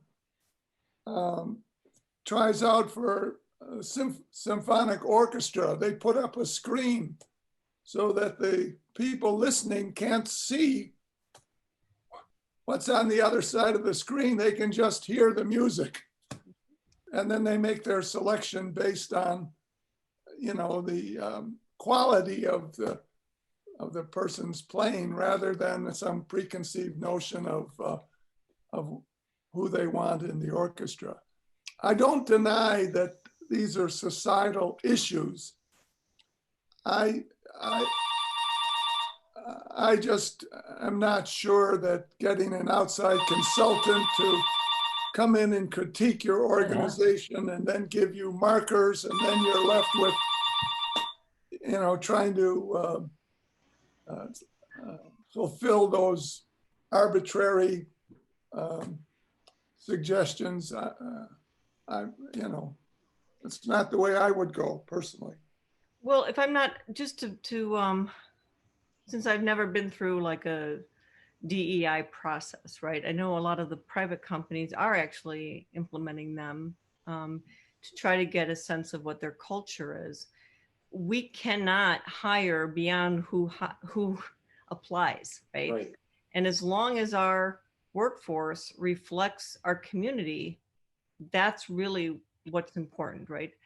But part of the DEI is educating people who are here, who may have been here for 20 or 30 years, about what does it mean to, what does inclusion mean? And it's, and so there, and do you have a culture of inclusion? So we don't know how all that falls out. We can assume we're fine, or, you know, you can maybe bring somebody in who can help assess where we are. And if we are, great, you know, or if there's some areas that we can be tweaking so that people who are brought in can feel like they're part, you know, there is that inclusion.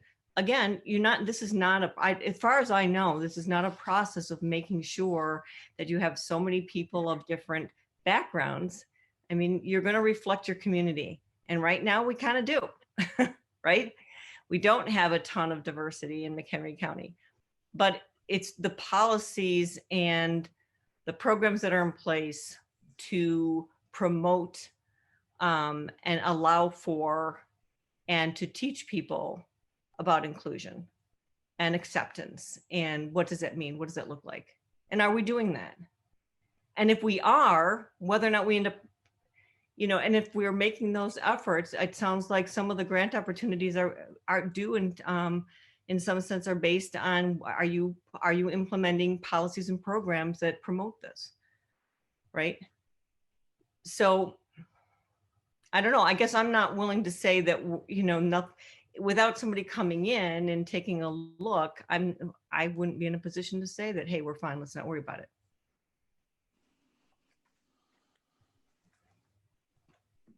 Well, I'd have to say as a board president and as a trustee, I'd be pretty disappointed if we're not. Well, that's true, but there are actually tests out there that you can take that kind of get at your, I don't know what the word is, but where you fall on that scale of DEI, where do you fall? And it's interesting that we can have hidden biases and not even be aware of them. And I think that that's part of that. It's kind of a self-awareness and where are you coming from? And we can be blind to our own, things that our own biases, I guess. Does Paderma have a recommendation on this issue of? I have not seen Paderma take a position on this as of yet. Obviously, there's hiring practice and things by law, legal things that you need to be doing. I think DEI takes it further than what's legal. I think it's a culture, it's a norm, it's who you want to be. I do know, the Illinois Park and Recreation Association has been doing a lot of seminars on such as this. The Alliance for Chicago Wilderness has also been working on some of these initiatives. Each of the open space agencies, and I've been on the consortium, each organization in our area of work is working in these types of to develop some basic introduction or getting, and they're all at different places. Cook County is advanced, they've got a plan. It goes more into, depending on where you need to go, different communities are different organizations are very different. So it's not a one size fits all, but all are acknowledging they need to embrace and do some work on this. It's important for the health of the organization. You can go into, obviously this can go into many different ways here. And I guess that's why I only put, again, taking the recommendation from a grassroots group of our team leading, and then identifying what's a reasonable starting place for this. And then we can determine where we're at and what we need to do. If the board does not wish to invest in this, then there's other ways we could approach this, but we're still gonna have to embrace some tenets relative to this and find some supplemental sources to keep us moving along this continuum. But again, I've learned a lot. I know I'm a white female, and I don't know that I can speak through a lens of someone else. I don't know that I can, because it's a complicated conversation, right? So now what? I guess the straw poll from the board, if the board wants it removed, then take a vote, and I will respond to what does the board wish. Do you feel the 12,000? I'm hearing different things, so. I say leave it in.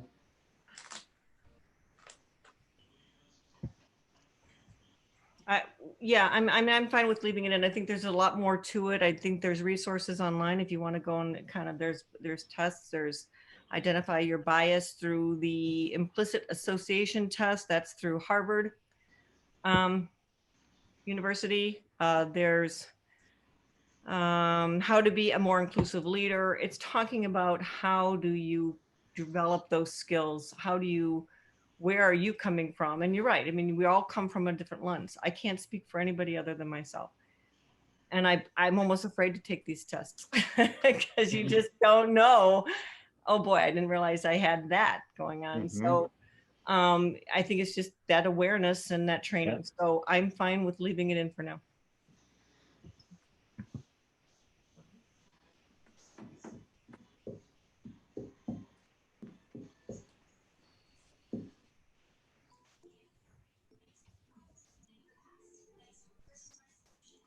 Have you, so you've done a little background on this, Elizabeth, but you haven't followed, you really don't know exactly where you're going with this yet. The basics to what the initial proposal that the working group gave me, I took this dollar amount as a placeholder to start. We would have to go out for requests for qualifications and get those back and then size it to what we can do.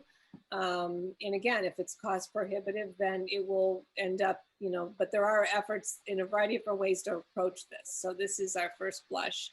I do know what has been spent by other organizations, and it's greater to 100,000 plus, you know, but they've taken it to a larger, you know, they're more advanced of where we're at. So this is what I felt comfortable with the DEI group of our working staff as a placeholder to start the conversation. I find that I find that somewhat scary if it leads towards $100,000. Again, I think each organ, I use that, and I don't mean to scare you, but that is where Cook County is an example, right? They had some other specific issues that were related. Every organization is very different. So it depends on where the board and where we as an organization wish to take this. It's not necessarily saying there's a problem. It's looking at, or are there ways that, because again, I know it's difficult because we're looking at where do you invest? How do we best put the dollars? Is it better spent here? Better go to someplace else? I'll say that if there were somebody said, you know, the district cannot apply for this grant, as federal dollars or state dollars, because it doesn't have a diversity inclusion program or official, you know, then that type of regulatory mandate sort of requires that you respond to it, and you can try to, you know, respond in a minimal sense, or you can, you know, jump in with both feet and try to reinvent your organization. I personally would not go down this road at this time. That might change in 2 to 5 years, depending upon what we're learning as we interact with other governments and agencies of government. Certainly, we're not Cook County. You know, we are who we are, and we have population centers of a certain size, and we have a certain demographic, and I think we support that demographic as evidenced by our favorable ratings and so forth. I'm not going to put I hope I'm not putting my head in the sand and denying, you know, that these are issues. Heavens, my grandkids talk about things that, you know, just amaze me, related to gender and, you know, a whole range of issues. So I know I'm, you know, I'm restricted by my age, but I do think that there is the risk of being sort of swept up in trying to be for lack of a better term, a term that's overused and abused, politically correct. And I personally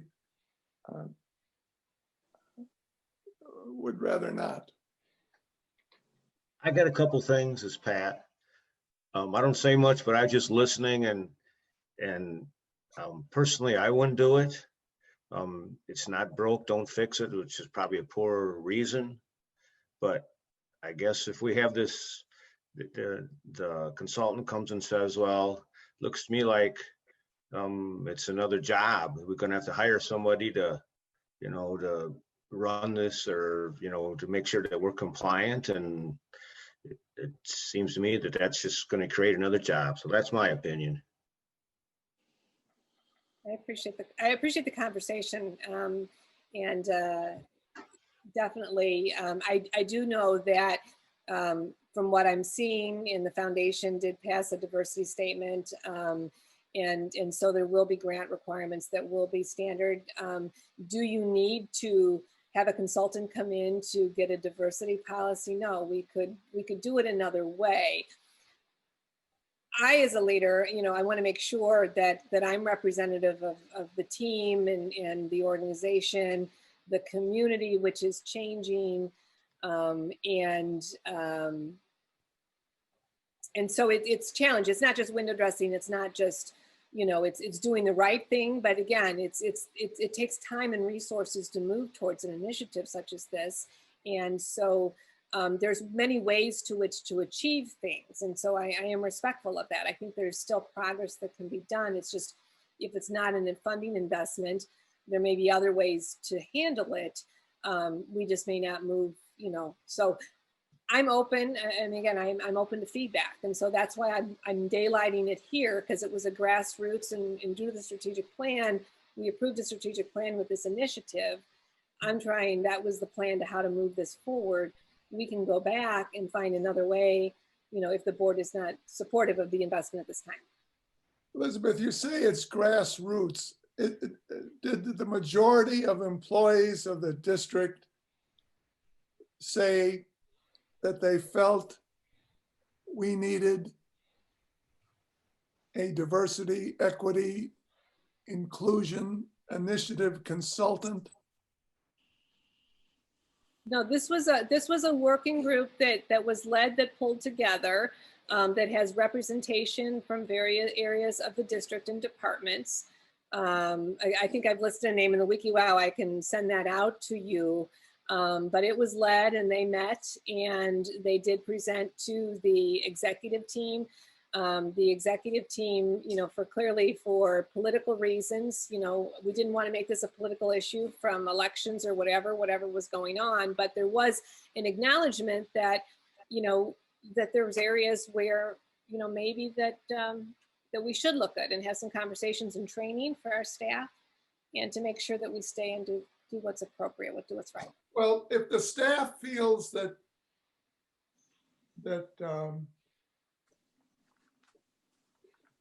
it would benefit the organization, I think it's polarized. I think just as the board I won't stand in the way of it. It seems to me that our staff is fairly contented based on their longevity. But if there's an element of the staff that feels in some way that they're not getting heard, or not getting the right opportunity, or that there are obstacles to their progress, let's have a consultant investigate that. I think it's, I'm going to only get myself into trouble if I keep going. I think the thing to do is to leave this here, and for Elizabeth to investigate all the different opportunities we have to go down this route. I would encourage her to see what we can do in-house and what is out there that we can find without hiring a consultant. But then if I have any bias in my body at all, it's that I'm not a big fan of consultants. So I don't know if that's a group that you can that's generally where I'm not usually thrilled in spending money. Because I think that you have a staff that's pretty intelligent there and could do a lot of this in-house. And I think there's things out there that there's educational places to go to find out what you need to do without spending this money. But I think you do need to have the some latitude on where to go with this. So I guess I would leave it there until we find out if we need it or not. I'm in agreement with John. I'd like to know what you could do without spending the money on a consultant. Maybe some money somewhere, but not that much. I just like to see what the options were. Sure. And again, this was a consultant through the recommendation.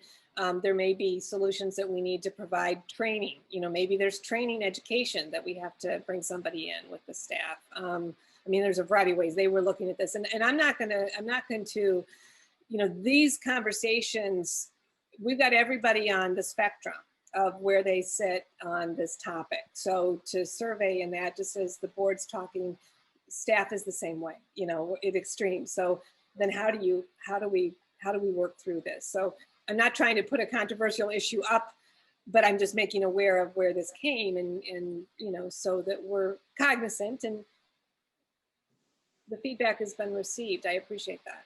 And finding the best way for what's right for us. Okay, well, I think leave it there for now, but I'd be thrilled if it didn't get spent unless a year from now if it wasn't spent. But anyway, let's move on. So that's all I had on the strategic initiatives. The staff sharing. Andy, did you have any other? I'm gonna just give you my little summary of the budget as we, you know, return to you know, black and white figures and things that are less subjective.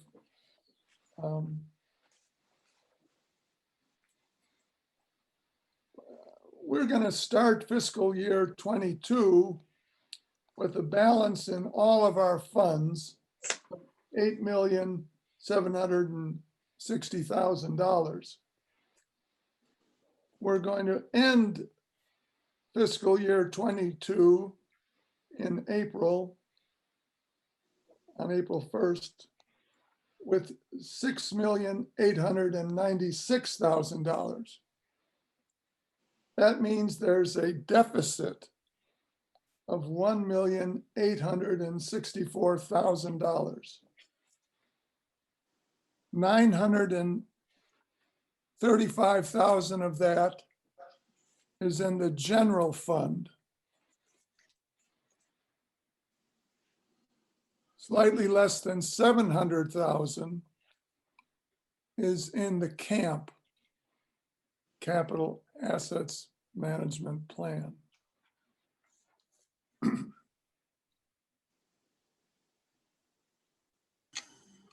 We are not taking our PTEL levy tentatively. That's about $181,000. You can see that even if we took the levy, we would still have a significant operational deficit. The general fund balance at the end of fiscal year 22, excluding $3,100,000 that are sort of earmarked for camp, will be $2,080,000 in the general fund balance, which is, quote, our reserve. So we are getting close to the point where our reserves will not meet the standard recommendation of a certain percentage of your budget.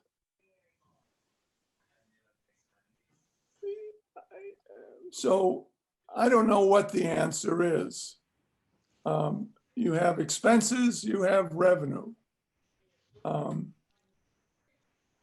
Even if we elect, after meeting with the county board chairman and presenting our case, if the political climate seems appropriate, even if we elect to ask for the full PTEL, we are still running a significant deficit.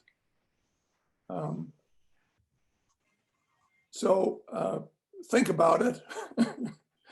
And I don't expect to have any answers, but this discussion a year from now or 2 years from now will border on the critical.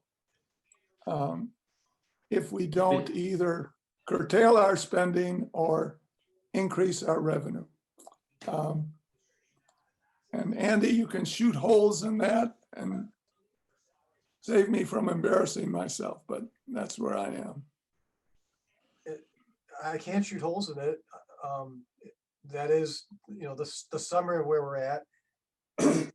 But it's not new information by any means. When we decided to reduce the 19 levy, we knew where things were going to stand. And when we presented the tentative, the budget guidelines in July, we showed the $340,000 projected operating deficit in the general fund, not including any capital.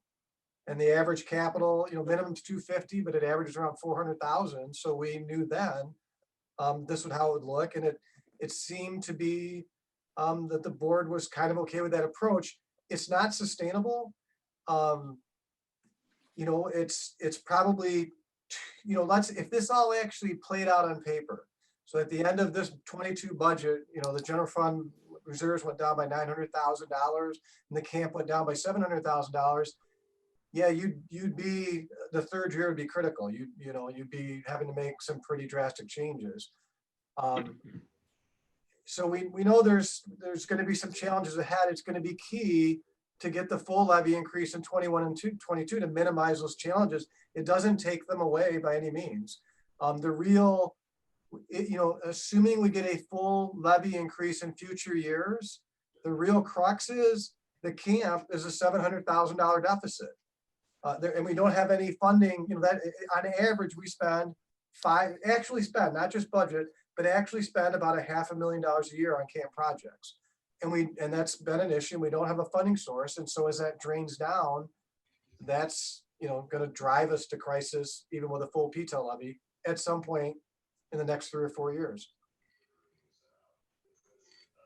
I think you're right, Andy, because this has been something that we've for I won't say a decade, but for a long time have been the same place. And because of the way that the district doesn't have the alternative funding revenues to assist us with, the voter approved investments that were made, and then trying to do on a year-to-year basis to what's right by the taxpayers and to bridge us. We've ended up and we've taken the reserves every year and replenished our fund reserves and we've gotten by. I mean, we made good, I want to say fiscally conservative spending decisions and responsible actions, but it eventually, we keep moving. So it's really, it would be a significant shift, I guess, of what areas that either we find a way to continue to do what we need to do, or, and I know we talk about this bridge to 2026, 27, when this opportunity avails itself. These are important conversations, but it is not a new conversation. We come back to this. No, I don't. I mean, I think it's taken a while to sink into my thick head, but it's sinking in. And I hope that we can get some money from carbon credits. I'm waiting to hear. I'm waiting to hear Ed's report on that. But anyhow, we definitely need to be looking for, as soon as this gets wrapped up and we don't have another COVID experience in the spring, we need to be looking at that 23 budget, 23, 24, 25. How's that going to look with a full levy? What do we still have to work out?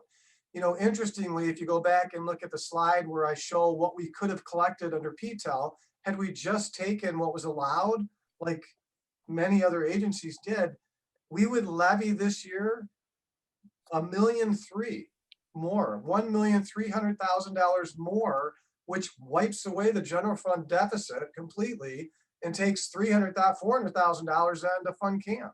So literally, you know, had we just been able to take the PTO along the way, there's no issues on paper. But you know, that's water under the bridge. Here we are. So we have to start thinking, as you know, looking beyond this 22 now for the next few years. I think that's going to play into the abatement discussions too, Bill, in January, I guess, because there's different ways to approach this abatement that might let us preserve some of that.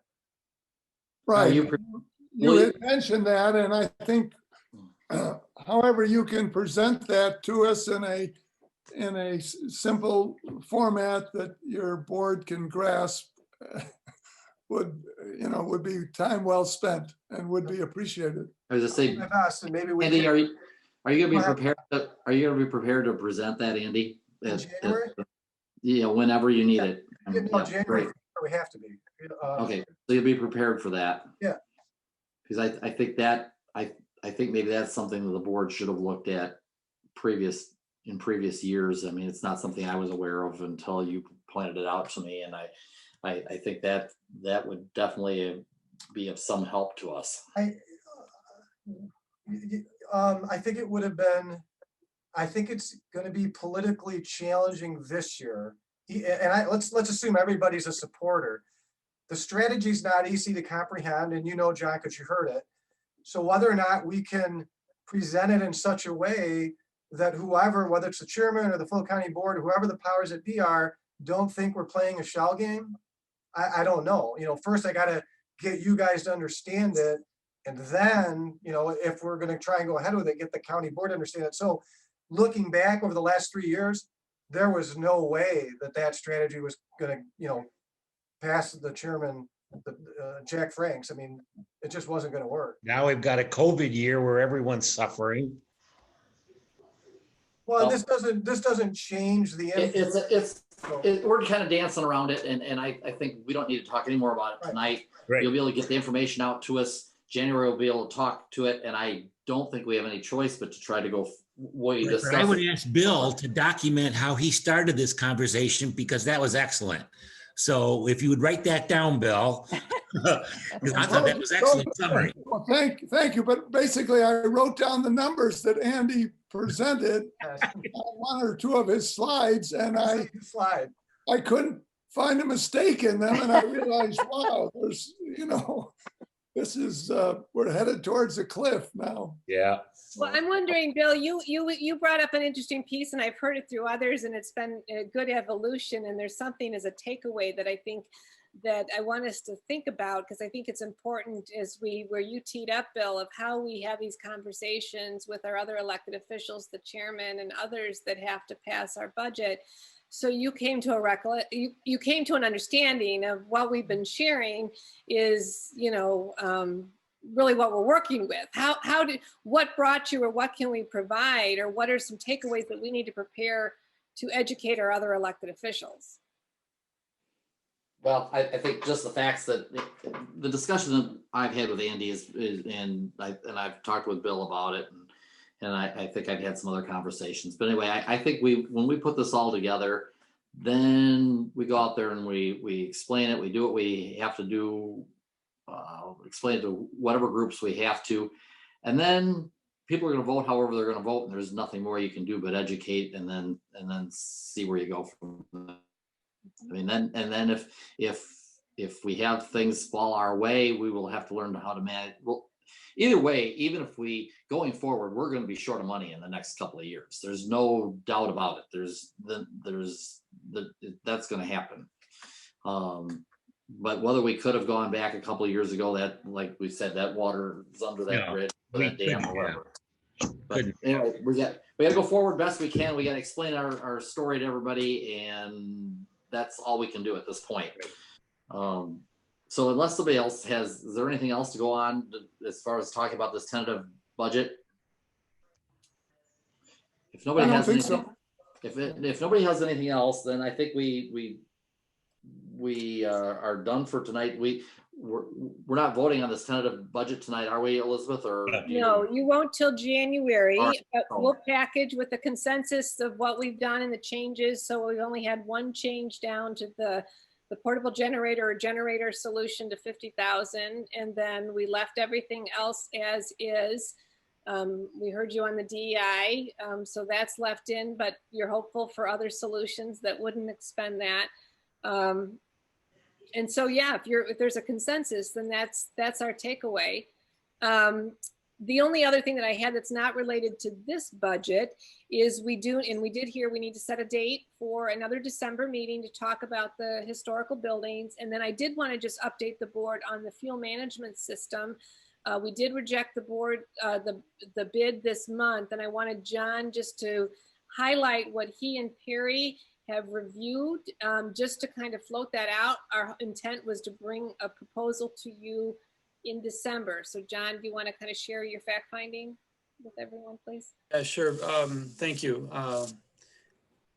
Perry and Karen Brabeck found another opportunity for us. They actually bid in the first round of this, which is what brought them to us.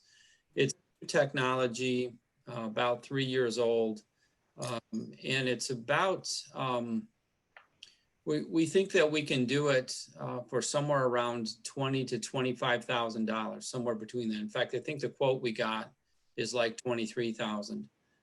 So it's a different system. It doesn't involve it's a lot less hardware.